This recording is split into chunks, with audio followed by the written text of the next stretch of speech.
6월 18일 오늘 만나 성경 말씀은 사도행전 22장 1절에서 3절 말씀입니다. 1절 동포 여러분, 내가 이제 여러분에게 드리는 해명을 잘 들어주시기 바랍니다. 2절 군중들은 바울이 히브리 말로 연설하는 것을 듣고 더욱더 조용해졌다. 바울은 말을 이었다. 3절 나는 유대 사람입니다.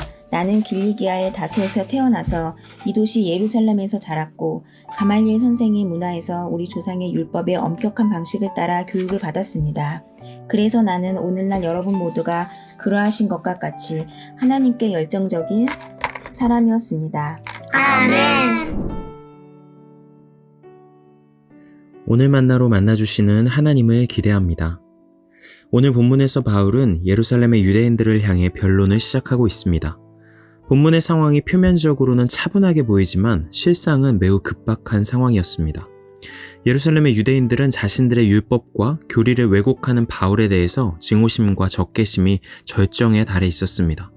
그런데 자신들의 눈앞에 바울이 나타났고 맹렬한 분노들이 모여서 바울을 성전 밖으로 끌어내 죽이려고 하는 상황이 벌어진 것이죠. 하지만 다행히도 성전 경비를 맡고 있던 천부장의 개입으로 바울은 변론의 기회를 얻게 됩니다. 이런 배경을 생각해보면 사실 이 변론은 바울의 입장에서는 매우 급박한 절체절명의 위기의 순간에서 한 이야기였다는 것을 알 수 있습니다. 그러면 바울은 어떤 내용을 주로 이야기했을까요? 다 읽어보지는 못했지만 오늘 본문의 뒷부분을 보면 바울은 자신이 다메섹 도상에서 회심하게 되었던 이야기를 자세하게 말합니다. 다메섹으로 가던 길에서 큰 빛과 함께 예수님의 음성을 듣게 되는 과정, 눈이 멀어있던 자신에게 아나니아가 찾아와서 하나님의 사명을 듣게 된 모든 과정들 말입니다. 그런데 저는 이 지점이 조금 의아하게 느껴졌습니다. 우리가 매스컴에서 쇼핑 광고를 보면 짧은 시간 안에 상대방을 설득해야 하기 때문에 자극적이고 과장된 방법을 쓰는 경우가 많습니다. 최대한 극적이고 자극적인 연출을 할수록 설득의 효과가 극대화되기 때문입니다. 마찬가지로 바울의 입장에서도 지금 짧은 시간, 급박한 상황 속에서 분노에 가득 찬 군중들을 설득해야 합니다. 그러면 상식적으로 바울은 자신이 가지고 있는 에피소드들 중에서 가장 극적인 부분들을 이야기했어야 하지 않을까요? 실제로 바울은 그런 에피소드가 넘쳐나는 사람이었습니다. 걷지 못한 사람을 걷게도 했고 병자를 고치기도 했고 자신이 갇혀있던 감옥문이 찬송하고 기도하니 열려버리는 기적도 있었습니다. 심지어는 죽은 자를 살리는 기적도 일으켰지요. 나의 사역의 여정 속에 언제나 이런 화려한 기적들이 가득했다라며 변론하는 것만큼 압도적이고 권위적인 논쟁이 무엇이 더 있겠습니까?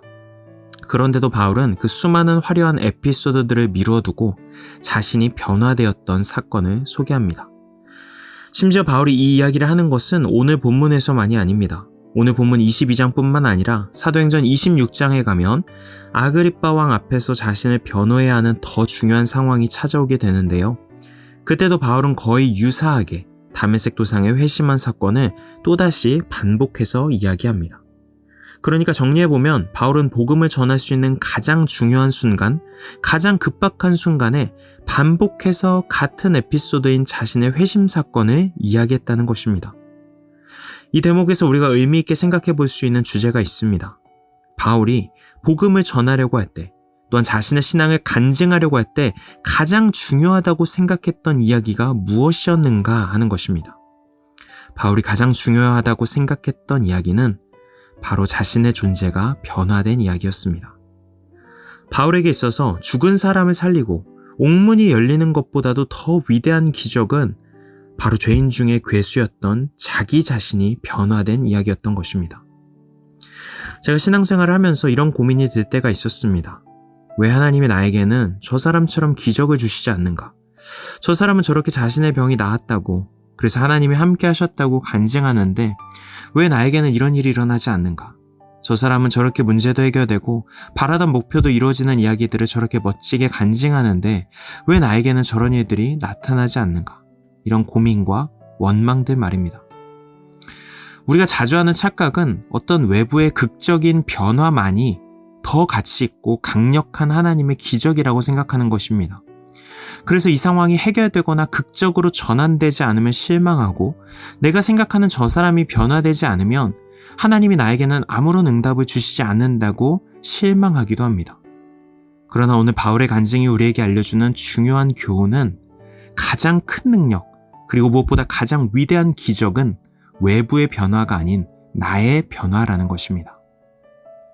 사랑하는 성도 여러분, 여러분은 혹시 나는 하나님의 특별한 기적을 경험하지 못했다고 단정 짓고 있지 않으십니까? 나의 삶에는 별로 대단한 간증거리가 없다며 의기소침해 있지는 않으십니까?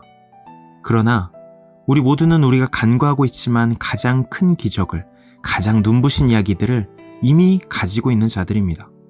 바로 예수 그리스도 안에서 우리 자신들이 변화된 이야기들 말입니다. 이것이야말로 우리가 가장 소중하게 여겨야 하는 위대한 간증이죠.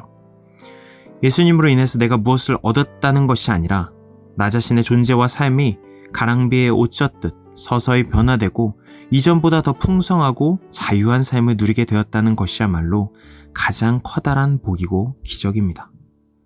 우리가 믿는 하나님은 가장 위대한 기적을 지나온 우리의 걸음 속에 이미 허락해 주신 분이십니다.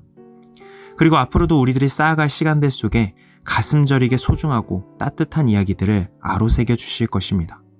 그런 하나님이 우리의 좋은 아버지 되시기에 오늘 우리에게 주어진 이 하루도 소망으로 시작할 수 있는 줄 믿습니다.